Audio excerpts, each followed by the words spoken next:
Assalamualaikum. Dia buat taruh, dia penang saya tu. Dia tak kenal saya siapa. Oh, Dia tak inilah kenal. tempat yang terbaik kalau saya nak berehat. Itu yang bulan 5 hari tu, saya dah penat jadi Samsul Debat. 2 minggu saya berehat kat sana. Tak ada live, tak ada apa. Orang sana. Oh, masa tu dilayan kita ni macam orang biasa. Sampai dekat pintu masuk, selamat siang Pak, selamat siang Pak. Macam ni. Dekat Malaysia nak dapat macam tu Benar. raja je. Korang memang kena try ayam penyet ni. Rindu betul nak makan makanan orang Indonesia. Wah, sebab rindu. last Malin pergi Indonesia 9 tahun yang lepas. 9 tahun yang lepas datang ke Indonesia, akhirnya selepas 9 tahun baru datang ke Indonesia guys. Dan paling dirindui dan sangat-sangat kangen adalah makanan Indonesia. Harus memilih Indonesia tempat lokasi untuk berehat guys. Berani-berani ya orang Malaysia ini mengatakan tentang Indonesia seperti ini. Kalau datang ke Indonesia pasti mereka akan rasa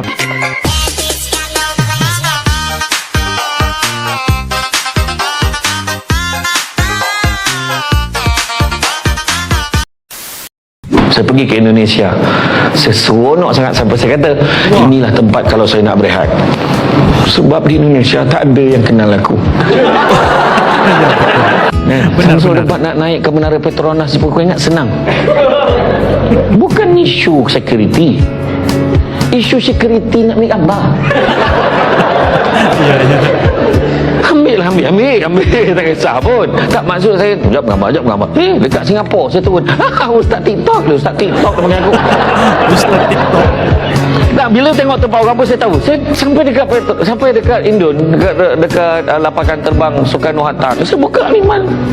Saya tengok orang buat tak reti. Sebab saya pakai mask pun. Lepas musim PKP, pakai mask pun orang kenal kita siapa. Dia tengok mata. Tak kenal je. Dia kata. Saya balik daripada umrah. Pada umrah, saya ni bantai dah pakai macam Arab. Pakai macam Arab tu, yang kain tu, pakai mata, yang ada yang bulat tu, ikat tu kan. Saya siap tutup macam ni, betul ni, biar orang tak kenal. Sampai dekat immigration tu, orang Arab tu. Dia betulkan balik. Dia buka, nampak muka aku. Langsung orang bergambar dengan aku. Dia tu lah. Tapi di Indonesia tak ada siapa peduli. Saya buka. Assalamualaikum. Dia buat taruh, dia penang saya tu. Dia tak kenal saya siapa. Oh, Dia tak inilah kenal. tempat yang terbaik kalau saya nak berehat. Itu yang bulan 5 hari tu, saya dah penat jadi Samsul Debat. 2 minggu saya berehat kat sana. Tak ada live, tak ada apa. Orang sana. Oh, masa tu dilayan kita ni macam orang biasa. Sampai dekat pintu masuk, selamat siang Pak, selamat siang Pak. Macam ni. Dekat Malaysia nak dapat macam tu raja je. Siapa nak pergi Indonesia dia tu? Betul kan? Betul. Pak, silakan betul. Pak. Dia, saya tanya, toiletnya mana? Toilet Pak, sini Pak. Sini Pak. Dia tinggal tak menyangkung sebelah aku je.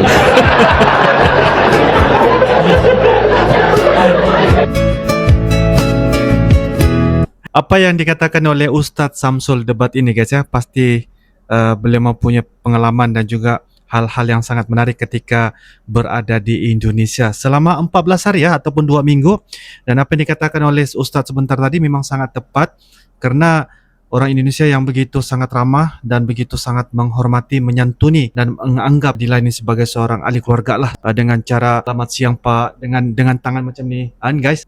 Selamat datang buat Hanif di Kota Bandung, Indonesia dari negara Malaysia. Macam mana Hanif? Kau sudah belajar apa saja di sini? Oh, kat sini dah belajar banyak. Salah satunya Anjir lah. Betul sambungan dia. Fuck kata gua teh. Yang tu baru belajar lah kat sini. Tapi ada banyak lagi benda yang aku dah belajar kat sini. Salah satunya, kalau dekat Malaysia kita sibuk dengan Rezek tau. Tapi dekat Indonesia motor apa Dandi? Ini dia RX King, rajanya jalanan di Indonesia. Okey Nip, jadi motor ini motor yang sangat ramai digunakan di Indonesia. Jadi kalau Malaysia punya RXZ, kalau di Indonesia dia ada RX King. Jadi motor ini adalah RX last King. produk dari Yamaha RX King tahun 2009. CC-nya sama seperti motor yang ada di Malaysia, yaitu RXZ di 135 cc. Kalau di Indonesia, RX King memiliki 5 speed untuk transisi kecepatan. Dari berbagai daerah yang ada di Indonesia, ini salah satu konsep yang dibikin sama anak-anak Bandung. Tetapi masih banyak konsep dari anak-anak lain yang berkreasi di dunia RX King. Untuk bagian kokpitnya, dia tidak memakai speedometer, tapi beberapa part di bagian ini kita sudah ganti. Kita udah gunain stabilizer set di bagian atas dengan kolaborasi dari Matrix dan TK Pro. Untuk gas spontan dan juga pengereman, kita sudah ganti R25. Headlamp kita juga sudah ganti. Di bagian sini kita pasang stabilizer shock. Untuk pelek sudah kita ganti ke ring 17 dengan orian dari ring 18 dengan menggunakan pelek dari pelek Rossi. Terus ban kita ganti Pirelli Corsa 2, piringan sudah kita ganti, Bipro serta pengereman set sudah kita ganti. Shock breaker kita menggunakan produk dari Malaysia yaitu RCB. Ini adalah edisi yang terbaru dengan menggunakan knalpot Semi Cobra dari iTech Racing Muffler. Behel bagian belakang CNC kolaborasi dari TK Pro. Bagaimana nih kira-kira pendapatmu tentang motor RS King di Indonesia? Apakah kamu suka? Rasanya suka, tapi kadang-kadang aku tertanya-tanya lah, apa yang menyebabkan orang-orang Indonesia ni minat betul dekat RS King ni? Sebab apa Dandi? Sebab RS King ni produk dia paling banyak diproduksi di Indonesia dan di negara lain tidak pakai. Lebih dari itu, RS King memang banyak peminatnya. Yang pertama, dia memiliki kecepatan yang suka diandalkan sama anak-anak muda zaman sekarang. Poin kedua, spare part-nya gampang untuk dicari dari segala tahun. Dari 3 model RS King ini, yang mana kau pengen dengar? Aku rasa yang ni kot. Pasal yang ni aku tengok macam-macam dia buat motor ni. Yang ni tahap modified dia dah lain sikit lah. Sebab kalau korang tengok bahagian head dia dah pakai 125 punya. Cara bergurau pun sama macam orang Malaysia. Ada tulis 2000 kat sini. Kalau kita dekat RZ mesti pakai V-Force kan. Dia pun pakai V-Force 4 kat sini. Dia punya carburetor pakai daripada KX100 punya. Exhaust dia pun dia pakai daripada CMS. Yang ni sebenarnya Kawasaki Ninja punya. Dia orang modify exhaust ni sampai boleh masuk dekat RX King. Sekarang ni biar aku belanja dekat korang macam mana bunyi RX King dekat Indonesia. Okey.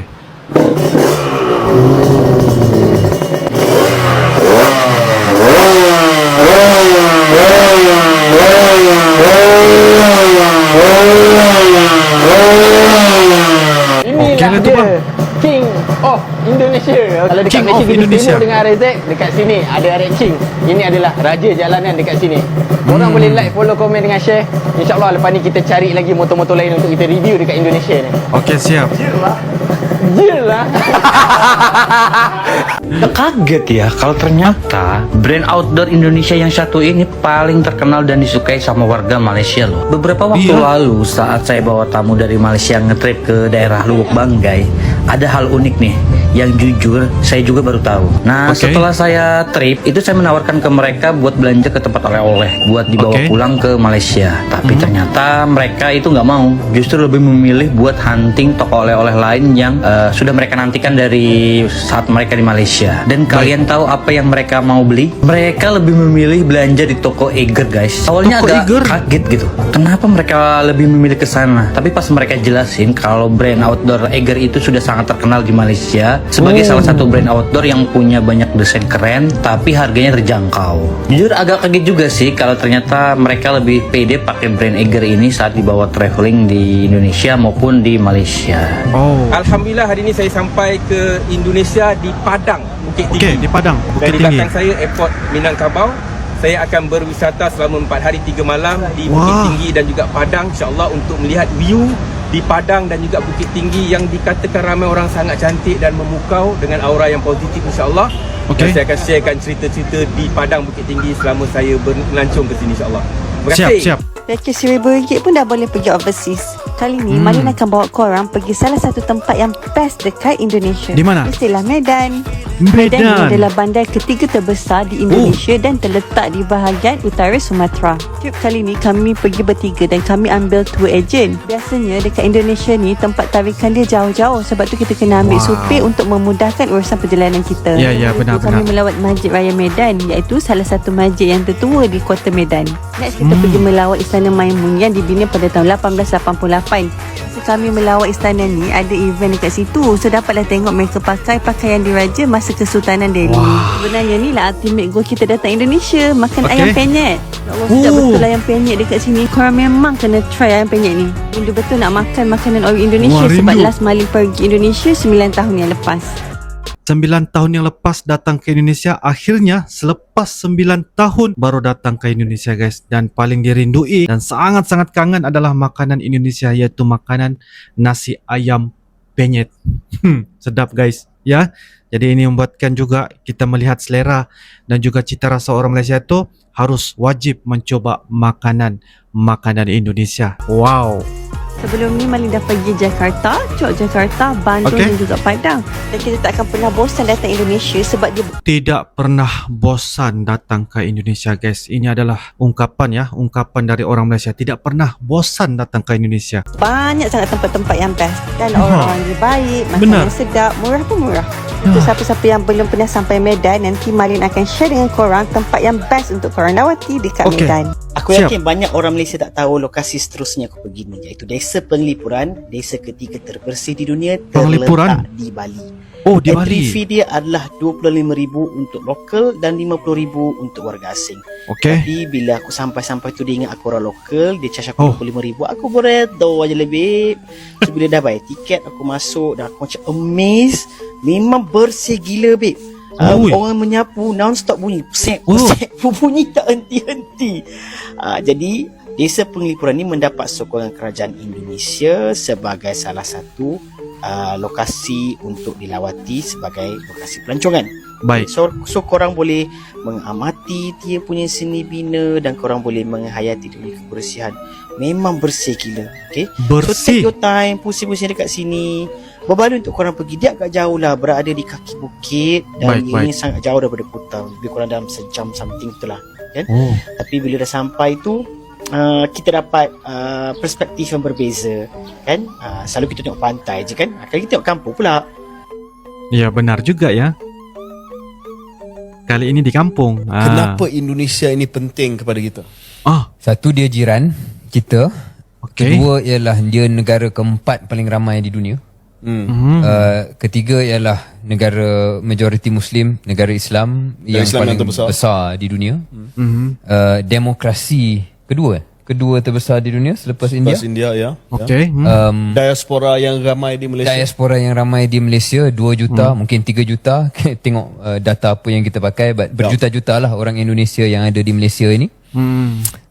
Dan dalam satu senario di mana akan ada perubahan kuasa besar di dunia. Okey. Sudah tidak lagi hanya berpaksi kepada Amerika Syarikat, hanya berpaksi pada Barat. Multipolarity, satu ungkapan dan istilah geopolitik yang guna pakai sekarang. Indonesia merupakan salah satu paksi kuasa, Paksi kuasa. di rantau ASEAN ini. Baik. Dan dalam ASEAN itu sendiri, suka tak suka, Indonesia saya rasa kalau ia bertindak dengan betul bagi mereka lah. Okey. Pengaruh mereka akan jauh menjadi lebih besar daripada sebelum-sebelum ini. Ya. So Baik. atas sebab-sebab itu dan sebab-sebab sewaktu dengannya, saya fikir amat-amat mustahak untuk kita bercakap tentang pilihan raya pemilihan untuk Indonesia. Baik, satu mukadimah yang sangat-sangat jelas dan bagus daripada Syaril. Okey guys, demikianlah sebentar tadi beberapa video kompilasi dari TikTok mengenai orang Malaysia yang datang berlibur dan juga berwisata ke Indonesia. Dan ada juga beberapa pendapat-pendapat ya mengenai Indonesia. Hal ini adalah jelas dan ternyata bahwa orang Malaysia ini juga memerhati bagaimana perkembangan dari sudut politik, dari sudut wisata dan sebagainya. Lebih-lebih lagi orang Malaysia ini yang suka berkunjung dan melihat bagaimana Indonesia ini berkembang dan dijadikan sebagai raja ASEAN dari sudut ekonomi, politik, bahkan di dunia juga ya. Dan ini adalah hal yang sangat baik untuk sama-sama kita mengkaji dan melihat dari sudut yang baik dan sisi yang positif bagi saya. Hal ini juga apabila kita lihat sangat-sangat signifikan karena orang Malaysia yang sering kali berkunjung ke Indonesia pasti akan mempunyai cita rasa dan juga selera. Pandangan-pandangan mereka ini juga mempunyai pandangan yang berbeda agar kita dapat tahu bahwa orang Malaysia ini melihat Indonesia itu, wisata itu seperti apa. Pengalaman itu sangat seru dan keasyikan mereka ketika mereka mencoba pelbagai jenis-jenis kuliner makanan Indonesia. Itu sebagai contoh kebersihan dan juga suasana yang berada di hujung kampung, di hujung desa. Jadi itu adalah sebagai satu pengalaman yang bagi saya sangat-sangat seru bagi orang Malaysia yang berkunjung ke Indonesia. Mereka mengatakan bahwa harus memilih Indonesia tempat lokasi untuk berehat guys. Berani-berani ya orang Malaysia ini mengatakan tentang Indonesia seperti ini. Kalau datang ke Indonesia pasti mereka akan rasa betah karena dilayani sebagai seorang raja guys. Itu adalah ungkapan yang sering kali saya dengar apabila anda sopan kami segan. Begitu guys ya? Anda sopan kami segan. Itu adalah ungkapan yang sering kali saya dengar apa yang dikatakan oleh orang Indonesia. Guys, ini adalah sebagai salah satu contoh yang terbaik bagi kita. Tidak payah pergi ke mana-mana negara yang jauh-jauh, hanya di Indonesia saja pasti kita akan mempunyai kelainan dan juga aura-aura yang tersendiri daripada Indonesia. Guys, itu adalah pendapat dan juga bicara singkat dari Uncle. Mungkin kalian ada beberapa info dan sebagainya, kalian bisa tuliskan di ruangan kolom komentar. InsyaAllah kita akan bisa ketemu lagi di video akan datang guys. Sampai jumpa lagi. I love you Indonesia, I love you Malaysia. Assalamualaikum warahmatullahi wabarakatuh. Dadah. Mi channel YouTube dengan konten yang sibuk mereaksi apapun tentang Indonesia, kami dari Malaysia. Ayo like and subscribe Adi Fasa Eren Channel, Adi Fasa Eren Channel.